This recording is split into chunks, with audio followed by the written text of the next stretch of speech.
ने देखा कि यहाँ के सभी प्राणी अनेक पीड़ाओं से युक्त हैं और अनेक योनियों में उत्पन्न होकर अपने पाप कर्म से दुख पा रहे हैं। यह देखकर नारद जी ने विचार किया कि इन लोगों का दुख किस प्रकार से दूर हो। ऐसा मन में विचार कर नारद जी ने विष्णु लोक में चले। वहां जिनके शुक्ल वर्ण 4 भुजाएं हैं, जिन्होंने शंख चक्र को धारण किया है और वनमाला से सुशोभित देवेश नारायण है, उनको देखकर नारद जी स्तुति करने लगे और बोले कि हे महाराज, आप वचन और मन से न कहने न धारण करने के योग्य अनंत शक्ति युक्त और निर्गुणात्मक शक्ति हैं। हे महाराज, आप सब प्राणियों के उत्पन्न करता और भक्तों के दुख के नाशक हैं। यह स्तुति सुनकर विष्णु भगवान बोले कि हे नारद, तुम किस काम से आए हो? तुम्हारे मन में क्या है? हमसे जो पूछोगे वह हम कहेंगे। नारद जी बोले कि हे नाथ, मृत्यु लोक के सब प्राणी अनेक योनियों में उत्पन्न होकर अपने पाप कर्म से क्लेशित हो रहे हैं। हे महाराज, जिस छोटे उपाय से उनका दुख दूर हो वह उपाय मैं सुनना चाहता हूं। भगवान बोले कि समस्त जनों पर कृपा कर तुमने बहुत अच्छा प्रश्न पूछा है, जिसके करने से मनुष्य मोह से छूट जाए। मैं ऐसा ही उपाय कहता हूँ, ध्यान से सुनो। हे नारद, जो व्रत तीनों लोकों में अति दुर्लभ है वह आज आपके कहने से प्रकाशित कर रहा हूँ। वह श्री सत्यनारायण का व्रत है, जिसको विधि पूर्वक करने से इस लोक में सुख और परलोक में मोक्ष मिलता है। यह सुनकर नारद जी बोले कि इस व्रत का क्या फल है और पूर्व में किसने किया था, किस समय यह व्रत करना चाहिए, आप विस्तार पूर्वक कहिए। भगवान ने कहा कि इस व्रत को करने से दुख शोक आदि का नाश, धन्य धान्य की वृद्धि और संतति की प्राप्ति तथा सर्वत्र विजय की प्राप्ति होती है। इस व्रत से मनुष्य भक्ति श्रद्धा युक्त होकर किसी भी दिन सायकाल में सत्यनारायण की पूजा करे और भाई बंधु तथा ब्राह्मणों के साथ धर्म युक्त 1.25 सेर उत्तम नैवेद्य भोग लगावे। केले का फल, घी, दूध और गेहूं का चूर्ण लावे। गेहूं का चूर्ण न हो तो चावल का चूर्ण, खार अथवा गुड़ मिलावे।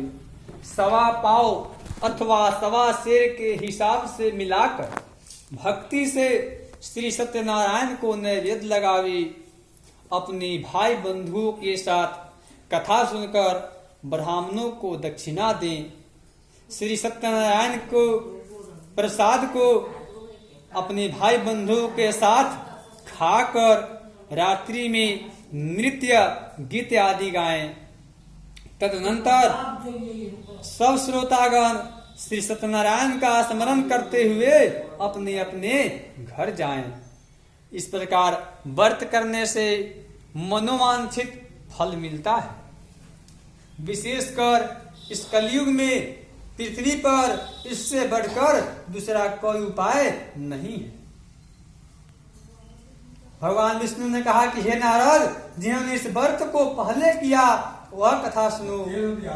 काशीपुरी में निर्धन सतानंद नामक एक ब्राह्मण क्षुधा पिपासा से दुखित नित्य पृथ्वी पर भिक्षा मांगने हेतु घूमता था। ब्राह्मण प्रेमी भगवान नारायण ने दुखित ब्राह्मण को देखकर बूढ़े ब्राह्मण का रूप धारण कर अति आदर से पूछा कि हे ब्राह्मण, किस कारण पृथ्वी पर आप नित्य घुमा करते हैं? यह हमारी सुनने की इच्छा है। यदि आपकी इच्छा हो तो कहिए, ब्राह्मण बोला कि मैं अत्यंत दरिद्र हूँ, भिक्षा के लिए पृथ्वी पर भ्रमण करता हूँ। यदि आप जानते हो तो कृपा कर पूर्ण रूप से कहिए। वृद्ध ब्राह्मण बोले कि हे द्विश्रेष्ठ, मनोरथ को सिद्ध करने वाला सबसे उत्तम श्री सत्यनारायण का व्रत करो, जिसके करने से मनुष्य सब दुखों से छूट जाते हैं। वृद्ध ब्राह्मण रूपी श्री सत्यनारायण देव ने इस व्रत के विधान को बताकर अंतर्ध्यान हो गए। तदनंतर ब्राह्मण सतानंद ने मन में निश्चय किया कि मैं कल ही श्री सत्यनारायण का व्रत करूंगा, और इसी चिंता में ब्राह्मण को रात भर नींद न आई, और सुबह उठकर उसने यह निश्चय किया कि मैं आज श्री सत्यनारायण का व्रत अवश्य करूंगा। यह संकल्प कर सोचकर भिक्षा मांगने को गया तो उस दिन उसको सब दिनों से अधिक द्रव्य मिला। द्रव्य से उसने अपने भाइयों के साथ श्री सत्यनारायण का व्रत किया। उसके प्रभाव से दुखों से छूटकर सर्व संपत्तिवान हो गया। व्रत के प्रभाव से सतानंद नगर भर में श्रेष्ठ माना जाने लगा, और तभी से वह ब्राह्मण हर महीने व्रत करने लगा। भगवान ने कहा कि सतानंद द्वारा किया हुआ श्री सत्यनारायण का यह पूजन, इसको जानकर जो मनुष्य व्रत करता है वह सब पापों से छूटकर मोक्ष को पा जाता है। जिस प्रकार पृथ्वी पर इस व्रत को मनुष्य करेंगे उनका दुख अवश्य नष्ट हो जाएगा। प्रेम से सत्यनारायण भगवान की, श्री वृंदावन बिहारी लाल की।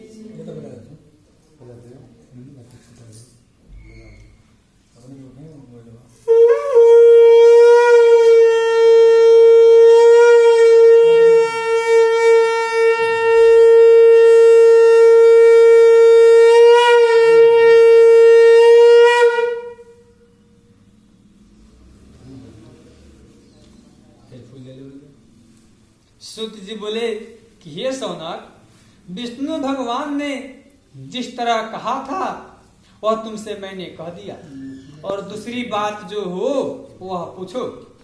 सौनक जी बोले कि हे सूत जी, उस ब्राह्मण के बाद इस व्रत को किसने किया वह सुनने की इच्छा है। सूत जी बोले कि हे मुनि लोग, जिसने व्रत को किया वह सुनिए।